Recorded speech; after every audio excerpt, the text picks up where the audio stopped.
Welcome. In front of me is an Alcatel 3T10, and today I'll show you how you can hard reset the device through settings.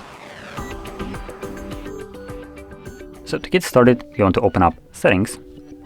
From here, scroll all the way down to system, select reset, factory data reset, reset the device. Now, if you have some kind of screen lock on your tablet, you will need to confirm it before you see this page. Once you do so, you'll see exactly the same page.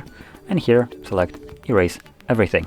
This will begin resetting our device, which will take a couple minutes to finish up. So just be patient. Once it's finished, we'll then be presented with Android setup screen. So I'll be back once that is visible.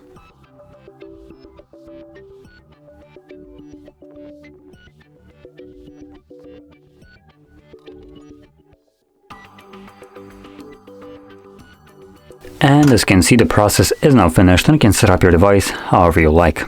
So if you found this very helpful, don't forget to hit like, subscribe, and thanks for watching.